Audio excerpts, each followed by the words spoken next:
चला तर विद्यार्थी मित्र, आज आपण बघू क्षेत्रफळावर आधारित नवोदय परीक्षा 2025 अंकगणित परीक्षण या विषयामध्ये उदाहरण क्रमांक 2. चौरसा एवढे क्षेत्रफळ असणाऱ्या आयताची रुंदी 9 सेंटीमीटर आहे, तर जर चौरसाची एक बाजू 15 सेंटीमीटर आहे तर आयताची लांबी किती?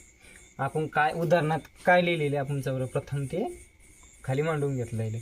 काय चौरसाचे क्षेत्रफळ आणि आयताचे क्षेत्रफळ. ते काय म्हणले, चौरसा एवढे क्षेत्रफळ असणारे आयताचे, म्हणजे जेवढं चौरसाचे राहणार आहे तेवढंच आयताचं राहणार आहे.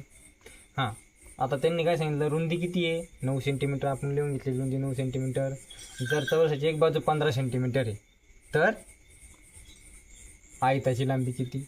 चला तर मग चौरसाचे क्षेत्रफळ म्हणजे काय, बाजू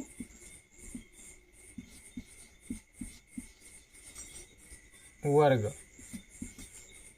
म्हणजे 15चा वर्ग किती, मग 15 गुणिले 15 काय आलं तुमचं 225. म्हणजे चौरसाचे क्षेत्रफळ किती आलं आपलं 225. आता आपण इकडं याच्याकडे वळू, आता कोणाकडं, आयताकडे. ते काय म्हणे, मग याचं बी क्षेत्रफळ किती राहील, चौरसा एवढे क्षेत्रफळ कोणाचं आहे, आयताचं आहे, मग याचं बी एवढंच राहील.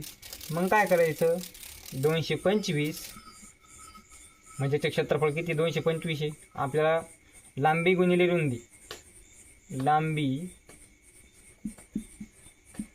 गुणिले रुंदी हे काय आहे, सूत्र आहे आयताचं. मग काय करायचं, 225 हे त्याचं क्षेत्रफळ आहे, भागिले किती करायचं 9 करायचं.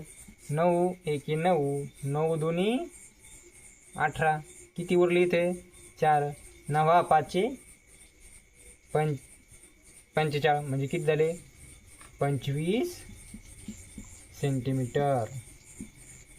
तर आयताची जी लांबी आहे ती किती आहे 25 सेंटीमीटर आणि रुंदी किती आहे 9 सेंटीमीटर. तुम्ही जर 25 गुणिले 9 जर केलं तर 9 पाचे 45, 4 4, 9 दुने 18 आणि 4 22 आलं का 225.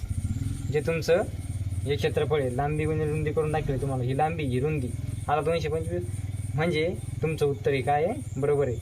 म्हणजे अशा प्रकारे तुम्ही चौरसाचे क्षेत्रफळ किंवा आयताचे क्षेत्रफळावर कोणतेही उदाहरण सोडू शकता.